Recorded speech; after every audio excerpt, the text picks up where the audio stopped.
اعوذ باللہ من الشیطان الرجیم بسم اللہ الرحمن الرحیم اللہم صلی علی سیدنا مولانا محمد وعلی آلہ وصحبہ وبارک وسلم۔ ناظرین کرام، نباتات کی اقسام، ان کے نام، ان کی افادیت کے ساتھ میں ہوں حکیم عامر شہزاد ڈسکا سے۔ ناظرین کرام، میں آپ کی خدمت میں نباتات کی اقسام اور ان کی افادیت لے کر حاضر ہوتا ہوں۔ تو میرا چینل سبسکرائب کر دیں، بیل آئیکن کو دبا دیں تاکہ ہر نئی آنے والی ویڈیو کا نوٹیفیکیشن آپ کو ملتا رہے۔ اس وقت میں جس نباتات کے پاس بیٹھا ہوں، یہ ایک نباتات کی اہم قسم میں سے ہے۔ ایک قسم ہے ناظرین کرام، اس کو ستیہ ناسی بولتے ہیں۔ امراض کا ستیہ ناش کرنے میں یہ اپنا کوئی ثانی نہیں رکھتی۔ قدیم دور سے وید، حکیم اور سنیاسی لوگ اس کے فائدوں سے خوبی واقف تھے۔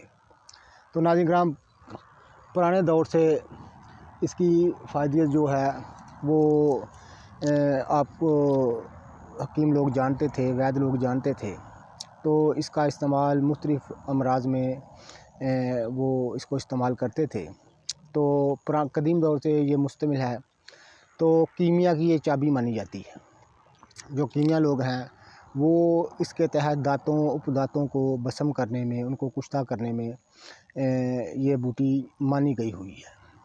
تو ناظرین کرام، بواسیر کے لیے یہ بوٹی ایک اپنے اندر جو طلسمی اثر رکھتی ہے، اور جگر کے سدوں کھولنے میں، معدے کے جملہ امراض کو دور کرنے میں یہ اپنا کوئی ثانی نہیں رکھتی۔ تو ناظرین کرام، اس کی جڑ بہت ہی کارآمد ہے اس پودے کی۔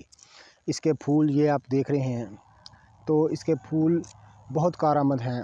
تو ناظرین کرام، ان کو سائے میں خشک کر لیا جاتا ہے، ان کے پھولوں کو، اور ان کے ساتھ زیرہ سفید ملا کر کھانے سے معدے کے زخم، آنتڑیوں کے زخم دور ہو جاتے ہیں۔ تو ناظرین کرام، زخموں پر اس کا جو رس ہے پتوں کا، وہ ٹپکانے سے زخم مدمل ہو جاتے ہیں، ان کے کرم مر جاتے ہیں۔ تو ناظرین کرام، بہت ہی اکثری فائدے والی یہ بوٹی ہے۔ آپ کو کہیں مل جائے تو چھوڑیے گا مت۔ تو یہ تمام اس کے پتوں پر، شاخوں پر بکثرت کانٹے ہوتے ہیں۔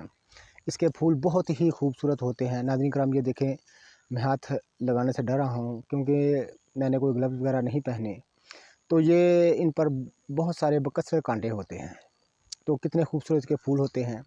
تو اس کی دو قسمیں ہیں۔ ایک تو آپ دیکھ رہے ہیں زرد پھول والی، تو جب اس کو توڑا جائے گا ناظرین کرام ایسے، تو اس میں سے ہم دکھا دیتے ہیں آپ کو، زرد رنگ کا پانی جو ہے وہ نکلتا ہے۔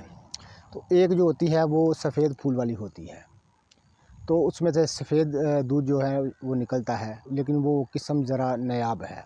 تو زیادہ تر یہی ملتی ہے۔ تو یہ پاکستان اور ہندوستان میں بکثرت ایک جنگلی پودا ہے، خود بخود پیدا ہونے والا پودا ہے۔ تو اس کے کئی کراماتی اس کے فائدے ہیں۔ تو اس پر اگر لکھنے بیٹھ جائیں تو 40-50 صفحے درکار ہوئیں گے اس کے فائدے لکھنے میں۔ بڑی اکثری بوٹی ہے، استعمال کیجیے گا، دعائے خیر سے یاد کیجیے گا۔ ہمارے چینل کو سبسکرائب کر دیں، بیل آئیکن کو دبا دیں تاکہ ہر نئی آنے والی ویڈیو کا نوٹیفیکیشن آپ کو ملتا رہے۔